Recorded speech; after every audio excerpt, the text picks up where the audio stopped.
Assalamualaikum warahmatullahi wabarakatuh. Salam, Om Swastiastu, Namo Buddhaya, salam kebajikan dan salam sejahtera bagi kita semua. Selamat pagi dan selamat malam. Perkenalkan, nama saya Pandu Adi Montara, biasanya akrab disapa Pandu. NIM saya 4322511171. Saya dari kelas HIP 1C, Prodi Keselamatan dan Kesehatan Kerja, Fakultas Vokasi, Universitas Airlangga.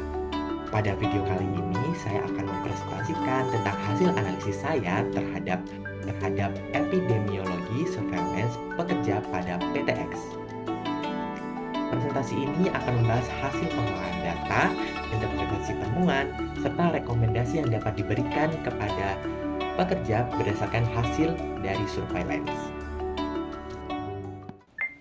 Baik, saya akan menjabarkan informasi yang saya dapatkan dari data informasi PTX pada tahun 2018 sampai 2019 pada pekerja.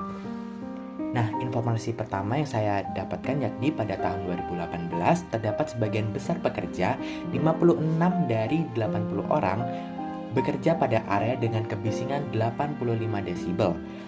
Proporsi gangguan pendengaran tertinggi pada tahun 2018 justru ditemukan pada pekerja yang terpapar kebisingan 92 desibel, yaitu 90% dan 9 dari 10 pekerja. Nah, hal ini menunjukkan bahwa semakin tinggi tingkat kebisingan kerja, semakin besar proporsi gangguan pendengaran yang ditemukan pada pekerja. Namun, temuan lain menyatakan pada tahun 2019 tidak lagi ditemukan kasus gangguan pendengaran pada kelompok pekerja yang terpapar kebisingan 92 desibel.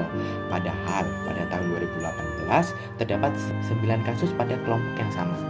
Adapun hierarki pengendalian dari kasus ini yakni dari eliminasi, hilangkan atau kurangi sumber kebisingan yang tidak diperlukan seperti mematikan mesin yang tidak digunakan. Lalu substitusi, ganti mesin atau peralatan dengan yang menghasilkan tingkat kebisingan yang lebih rendah. Rekayasa teknik, pasang peredam suara, enclosure mesin, serta lakukan perawatan mesin secara berkala agar tidak menimbulkan kebisingan berlebih. Lalu administratif, terapkan rotasi kerja, batasi lama paparan kebisingan, lakukan audiometri berkala, dan berikan pelatihan tentang bahaya kebisingan. Dan yang terakhir APD, wajib menggunakan earplug atau earmuff sesuai standar pada area dengan tingkat kebisingan tinggi. Adapun kesimpulan dan saran dari data yang saya dapatkan yang pertama ini, pada tahun 2018, proporsi gangguan pendengaran tertinggi ditemukan pada pekerja yang terpapar kebisingan 92 desibel, yaitu 90%, 9 dari 10 pekerja. Sementara itu, pada tahun 2019 tidak ditemukan gangguan pendengaran pada kelompok pekerja dengan tingkat paparan kebisingan yang sama, 92 desibel tadi. Berdasarkan data yang tersedia, terdapat perbedaan hasil antara tahun 2018 dan 2019 pada kelompok paparan 92 desibel. Namun, penyebab perbedaan tersebut belum dapat disimpulkan. Perlu dilakukan pemantauan audiometri dan pengukuran kebisingan secara berkala untuk memperoleh data yang konsisten dari waktu ke waktu. Selanjutnya adalah informasi kedua yang saya dapatkan dari data pekerja PTX.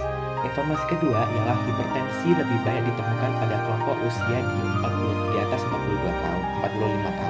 Pada tahun 2018, sebanyak 42,4% pekerja usia di atas 45 tahun mengalami hipertensi. Sedangkan pada kelompok usia 45 tahun ke bawah hanya 17%. Temuan ini menunjukkan bahwa usia merupakan faktor yang berhubungan kuat dengan kejadian hipertensi pada pekerja PTX. Diagram lingkaran yang ingin saya tunjukkan yakni seperti ini. Di sini disebutkan bahwa usia memengaruhi tingkat pekerja yang mengalami hipertensi. Selanjutnya adalah diagram batang. Selanjutnya saya ingin menjelaskan hierarki pengendalian.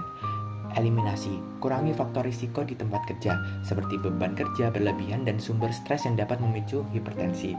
Lalu substitusi, ganti pola kerja yang terlalu berat dengan metode kerja yang lebih ergonomis dan efisien. Untuk rekayasa teknik, perbaiki desain tempat kerja agar lebih ergonomis, ventilasi yang baik, pencahayaan cukup, dan suhu kerja yang nyaman.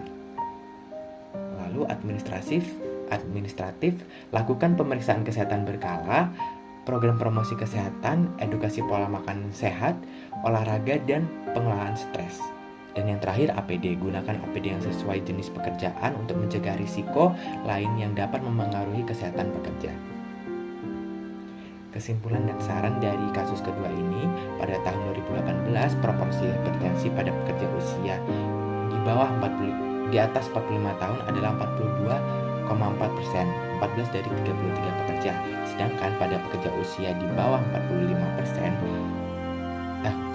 tahun sebesar 17%, 8 dari 47 pekerja. Data menunjukkan bahwa proporsi hipertensi lebih tinggi pada kelompok usia di atas 45 tahun dibandingkan kelompok usia 45 tahun di bawah.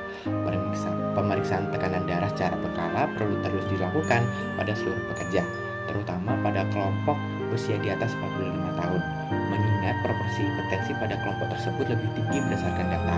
Hasil surveillance sebaiknya digunakan sebagai dasar untuk pemantauan kesehatan kerja secara berkelanjutan dan evaluasi pada periode berikutnya.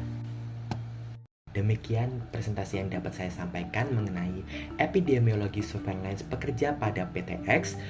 Dan terima kasih atas perhatian Bapak, Ibu, serta teman-teman semua. Semoga presentasi ini dapat memberikan gambaran mengenai pentingnya epidemiologi surveillance dalam mendukung upaya keselamatan dan kesehatan kerja. Saya Pandu Adi Montara dari Prodi Keselamatan dan Kesehatan Kerja Fakultas Vokasi Universitas Airlangga. Izin pamit undur diri. Sekurang-kurangnya saya mohon maaf apabila ada salah kata. Terima kasih. Wassalamualaikum warahmatullahi wabarakatuh.